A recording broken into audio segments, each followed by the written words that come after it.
Chris, I just wanted to ask you a few questions and then open up the discussion for people to ask questions for maybe about 10 to 15 minutes so we could introduce our next guest panelist. So I wanted to ask, what are the responsibilities of these new technologies? I know that you spoke of advancements such as Google Glass and different implementations with technology, but what are the responsibilities to the user? What are the roles that you see happening in the future with that? When you say the responsibility to the user, the responsibility on whose part? As far as technology, if they're, surveilling our When you say they, I mean you have a lot of different actors that are surveilling, and they also have different agendas. right. Like when you're on Facebook, Facebook isn't so much free as it is. It's a service to marketers, and you're the product. Right. So,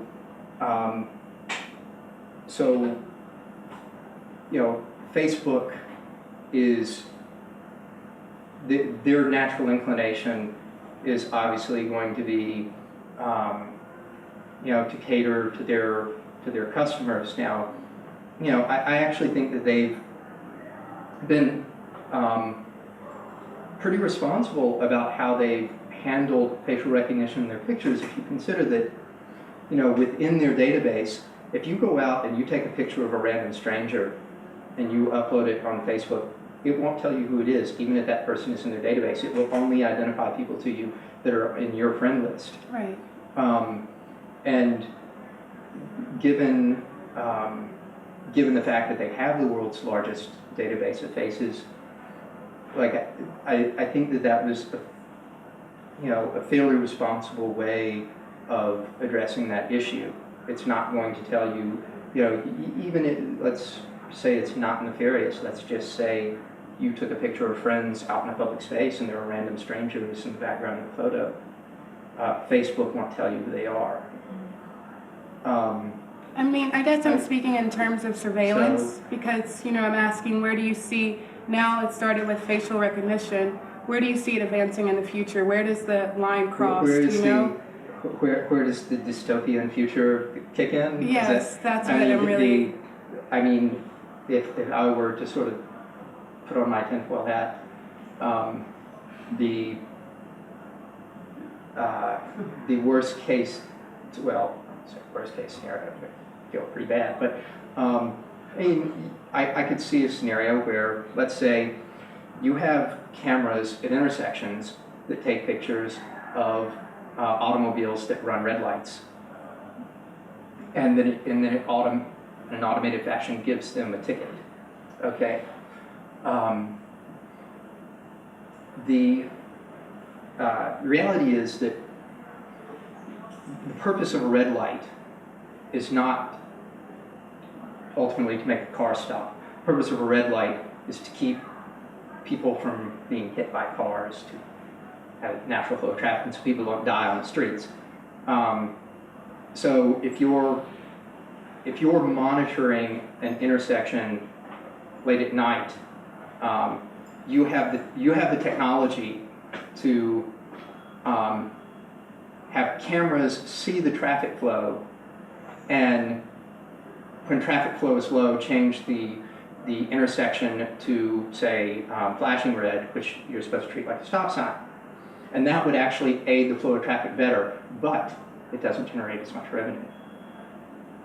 So the government says, okay, instead of doing something that would optimize traffic flow better, we're going to do something that optimizes traffic flow worse, but that generates more money for us. Now, if you take that to its logical extension, so like there are places, these accusations have been made here in New York, that the city, that some cities in some areas keep the number of available parking spaces low because the cities generate so much money off of parking tickets that they don't want to lose parking ticket revenue. So the logical extension is that, okay, so now we can recognize your license plate. Heck, now we can recognize your face. What if you suddenly got a ticket in the mail saying, our camera saw you jaywalking, and this is a $50 fine. Now, at what point, in a city like New York, like London, where you are essentially surveilled 24/7 anytime you're in the public space, there's hardly a square inch of Manhattan that doesn't have some kind of camera on it. And you know, at what point does, you know, does a hypothetical dystopian state decide that this is just a form of revenue for the city, and instead of creating laws to incentivize behavior, we're going to create laws that we want you to break, that we know are broken and that we want you to break because we know that if a certain number of people break this law, it generates X amount of revenue, and we'll turn the lever up and down on how much we enforce this based upon how much revenue we need. I mean, that would be a pretty dystopian outcome for a Right. surveilled society. Right. You know, and if you look at what happens with the tracking of license plates at traffic intersections, it's also not that outlandish a leap. Does anybody have questions? Yes. Yeah, I believe the main highway in Holland already has that implemented. If you speed, you get a ticket in the mail because the entire highway has cameras. Oh yeah, they have that in New Jersey as well. Sure, but I don't understand, like, if that's a law agreed upon by the public to be enforced, like, everyone has agreed that you shouldn't speed, you shouldn't run a red light. If you do, I don't understand the problem in enforcing that. No, I think you're missing the point of what a red light is for. A red light is not to make you stop your car. A red light is cars from wrecking into each other. Now, it would actually be easier to optimize an intersection to make when traffic is low.